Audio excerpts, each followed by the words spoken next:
Bonsoir Luc Ferry. Bonsoir cher monsieur. Dites-moi, si on évoquait avec vous la frénésie du bonheur pour un ancien ministre, un écrivain, ça coule de source?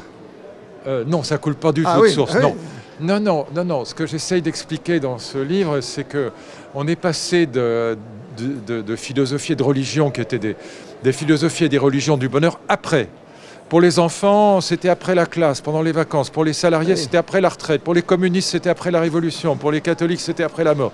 Mais c'était après. On était le troisième petit cochon, pas le premier. On travaillait d'abord, on s'amusait après. Et donc, ce qu'on a vécu dans la vieille Europe, c'est un effondrement des religions de l'après. Entre 1950 et aujourd'hui, le communisme passe en France de 30% de l'électorat à 2%. Et le catholicisme s'effondre littéralement. Il y avait en 1950 45 000 prêtres diocésains en France, il en reste 4 000. 95% des Français étaient baptisés, ils sont 30% aujourd'hui. Donc on a un effondrement des religions de l'après, du bonheur après, travail d'abord, bonheur après. Et du coup, la psychologie positive et le développement personnel, c'est la promesse du bonheur ici et maintenant, a pris la place. Ont pris la place, pour parler français correctement. Vous, le philosophe, vous savez ce que ça veut dire. Ici et maintenant, on nous le répète. Oui. Il faut en profiter. On le voit d'ailleurs dans les jeunes, quand ils demandent un salaire, presque ils préfèrent avoir une journée de congé. Voilà. Et puis vous avez vécu le Big Quit et le Quiet Quit. Aux États-Unis, on a vécu ça aussi en Europe. 50 millions d'Américains ont quitté leur job parce qu'ils se disaient, mais pendant la pandémie, ils ont réfléchi, ils se sont dit, mais mon Dieu, je suis en train de perdre ma vie pour la gagner. J'ai un métier idiot, j'ai un métier qui ne rapporte pas beaucoup, j'ai un métier qui n'est pas très valorisé. Je vais passer ma vie à travailler dans ce métier. C'est idiot, je perds ma vie. Donc s'il n'y a pas d'après, s'il n'y a plus d'après à Saint-Germain-des-Prés, comme dit la chanson, c'est une belle chanson. Eh bien, c'est maintenant qu'il s'agit d'être heureux. Donc, du coup, vous avez par exemple 200 000 postes qui sont ouverts dans l'hôtellerie et la restauration et qui ne sont pas pourvus parce que les gens ne veulent pas y aller. Même chose pour les gagne moins parce que ce n'est pas très valorisé socialement, parce que ce sont des métiers durs et parce que ce n'est pas très bien payé. Voilà. On ne peut pas trouver notre bonheur en étant serveur. Non, si vous, on peut trouver son bonheur, mais bon, non. D'abord, le bonheur est une idée idiote, mais par ailleurs, absurde, mais bon. Mais quand vous dites à votre copine, je suis serveur dans un bar, bon, elle va pas dire c'est merveilleux. C'est pas comme si vous disiez, je suis Alain Delon ou Jean-Paul Belmondo, voilà. Ah oui, d'accord. Non, mais il y a une petite distance quand même. Une petite distance quand même que vous évoquez dans vos conférences. Non, mais rien, pas du tout. Moi, ma fille, ma grande fille a été serveuse longtemps, elle fait ça comme des petits jobs, mais c'est vrai que c'est des métiers qui sont à la fois épuisants, difficiles, pas très valorisés socialement, pas très bien payés. Et donc, du coup, les gens se disent, mais mon Dieu, j'allais dire un gros mot, mais je suis en train de perdre ma vie pour la gagner. Voilà. Et si je n'ai pas de deuxième vie, s'il n'y a pas le bonheur après, 47% d'augmentation des arrêts de travail en France, parce que les gens n'en peuvent plus. Ils se disent, mais je suis en train de... Voilà. Dont 30% sont définis comme bidons par l'assurance maladie. Donc ça veut dire que les gens n'en peuvent plus et ils se disent, mais voilà, le pathétique autour de la réforme des retraites, mais alors si on augmente la durée de travail... Vous connaissez le sujet.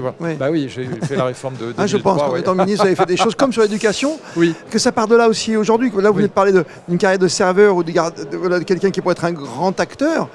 Il faut penser à cette éducation, il ne faut pas la laisser de côté. Il faut que c'est personne... ça. Si vous avez un métier passion, voilà, vous avez un métier passion. Tout à fait. Moi, j'ai un métier passion. Bon, je travaille 10 heures par jour, mais j'ai écrit, je ne sais pas combien, plus de 200 livres. Ils sont traduits dans 45 langues. Bon, donc, c'est ma passion. Donc, je ne peux pas être malheureux au travail, je suis heureux.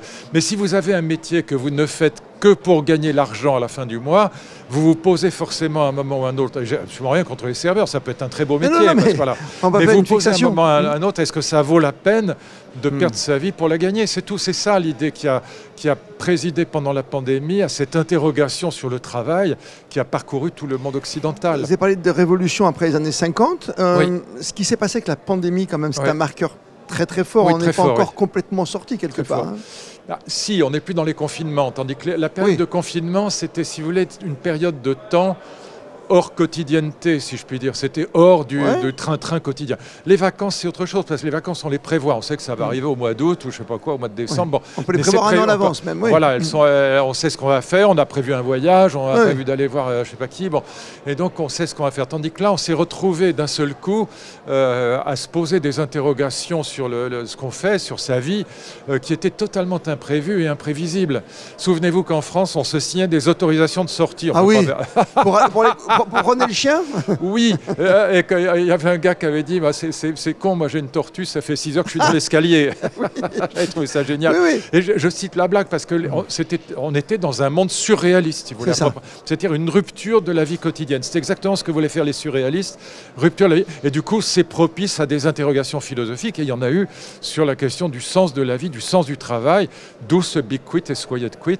Et puis, encore une fois, les idéologies du bonheur après s'étant effondrées, à la place sont venues psychologie positive, développement personnel, coaching, pour dire mais nous, on va vous promettre le bonheur en 15 leçons. Tu vois, c'est une blague, que le malheur évidemment. est difficile à programmer. Le malheur est facile à définir, c'est surtout ça. Le malheur est facile à définir, le bonheur est indéfinissable. Est-ce que l'amour va vous rendre heureux? Oui, quand ça marche, mais si ça ne marche pas, ça vous rend malheureux. Voilà. Et donc, il n'y a rien de pire que de perdre un enfant, par exemple. Donc, dès que vous aimez quelqu'un, vous êtes en grande difficulté.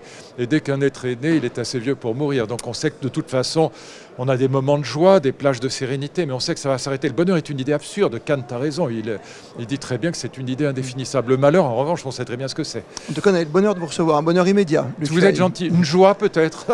Bonheur, c'est pas mal, mais joie, c'est vrai que bon. Vous êtes mimi, en tout cas. Merci, Luc Ferry. Merci à vous. Venu jusqu'à nous sur Monaco Info. Merci. Merci.